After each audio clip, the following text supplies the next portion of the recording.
Space invasion, big car chase. Truth be told, I was ready to hang it up till I met you today.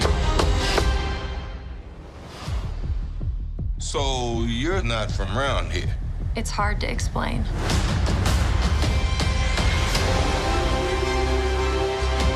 I keep having these memories. I see flashes. I think I had a life here. But I can't tell if it's real.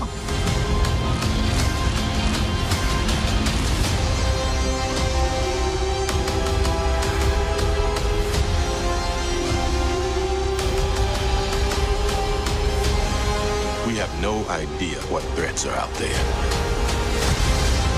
We can't do this alone. We need you.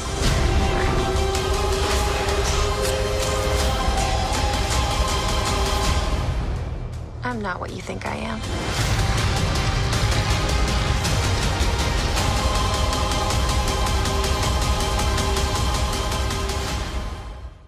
Hey everybody, it's Charlie. We got brand new Captain Marvel to break down. Marvel just revealed their new origin story for her in advance of the movie coming out. They've completely changed her origin story, and it will totally change the way you rewatch the trailer and look at the characters. So I'll explain what's going on. The Spider-Man PS4 game giveaway is still going on. All you have to do to enter that is be a subscriber and leave a comment on the video. I'll name a new winner at the end of this.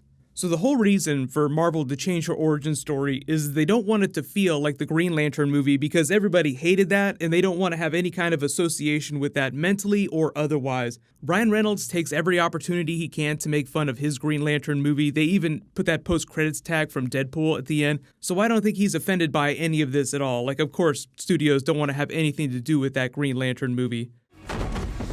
You're welcome, Canada. So in the original version of events, the evil Kree scientist Yon-Rogg was using the Psyche Magnetron as a device to experiment on people and give them special powers. This sounds familiar because the Kree also experimented on humans millennia ago to try and create a race of superpowered warriors to fight for them in their ongoing wars against the Skrulls. They became the Inhumans. So already, Marvel has been plagiarizing itself with character origins when it came to Miss Marvel Carol Danvers. What happened was the original male version of Captain Marvel named Mar-Vell tries to save Carol Danvers from Yon-Rogg, but during the conflict, the Psyche Magnetron explodes. Mar-Vell already has cosmic powers and he's a pink-skinned Kree who has the appearance of a human and is genetically compatible with humans. He tries to shield her from the blast, but the reaction caused by the explosion transfers some of his DNA to Carol Danvers, rewriting her genetic code because, remember, pink-skinned Kree are genetically compatible with humans, effectively transforming her into half Kree. And because now she has half of his DNA, it also gives her Mar-Vell's superpowers, making her Miss Marvel in the Marvel Universe. So you can see the similarities in Avengers crash landing on planet Earth and his ring going to Hal Jordan, transferring his power. So now what Marvel has done is effectively change everything you know about Captain Marvel's family and how she came to be on planet Earth. Now her mother was a captain of the Kree Protectorate sent to planet Earth as a sleeper agent and a precursor to galactic conquest. She had been trained since birth to be one of the Kree's most badass warriors and become physically very powerful in her own right. When she's sort of explaining Captain Marvel's true history to her, like, this is where I come from, this is why I'm so strong and such a badass, she says that Kree adapt to training differently than humans. Think of them as the Klingons of the Marvel Universe. War is a way of life for them, so the stronger you are, the more victorious you are, the more honor you have. So her mother becomes one of the most fearsome, respected warriors in the Kree Empire and gets sent on this special mission to planet Earth. As you would expect, she falls in love with a human, they get married, they have a daughter. That daughter is Carol Danvers. So she's born half Kree already, and her mother never tells her her true origin story. So Carol Danvers grows up thinking that she's just a totally normal little girl on planet Earth like anybody else. So what happens is later Yon-Rogg, the Psyche Magnetron accidents still end up happening, but what it does is that instead of giving her her powers, it only unlocks latent ability that was already within her. So it's very similar to MCU's Scarlet Witch. The The Mind Gem didn't give Scarlet Witch her powers, it just unlocked latent abilities that were already within her DNA, which is also consequently a basis for mutants already existing in the MCU without actually calling them mutants. Like, imagine the Mind Gem just turned on Wanda's X gene. The only difference with Captain Marvel is that she already had a measure of genetic superpowers because of the Kree half of her DNA. So now you rewatch the Captain Marvel trailer that they released a little while ago with all those weird shots of Jude Law, and you think about the fact that they haven't confirmed who he is. Doesn't it make it much more likely now that he's the true villain of the film, and it sort of recontextualizes why you see her on the Kree homeworld here? Instead of it feeling like a conspiracy theory, people lying to her about who she really is,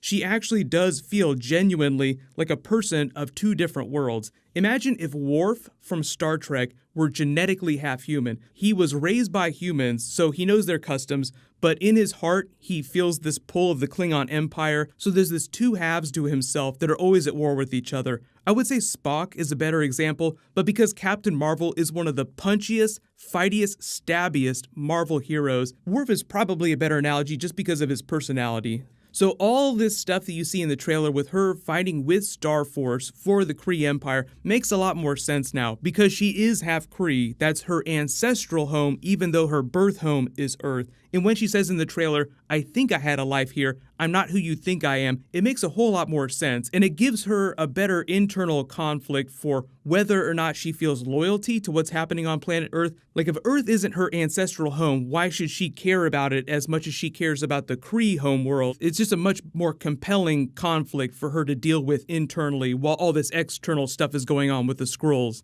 Let me know in the comments, though, what do you think about this new version of her origin story? The only thing that's missing from it is the original version of Captain Marvel, Marvel. I don't know what they're going to do with him. I don't think they would completely retcon him out of Marvel Comics, so he's probably in there somewhere, but a lot of people have now theorized that what they might do is just combine the original Marvel and the Yon-Rogg characters and give them a single persona, and that's really what's going on with Jude Law. So he is both the villain, but also something of a mentor to her before she figures out what's really going on. There's a lot more Marvel movie stuff going on that I'll try to do videos for. Daredevil Season 3 is premiering. I'll do videos for that, but leave all your requests in the comments below. Congratulations, Top Flight. You're the giveaway winner from my last big Marvel video. Please email me on the About page of my channel so I can get your details. Click here for that new Spider-Man Far From Home teaser, and click here to learn all about when the Avengers 4 trailer is coming and listen to Tom Hiddleston talk about Loki. Thank you so much for watching. Everybody stay awesome. I'll see you guys tonight.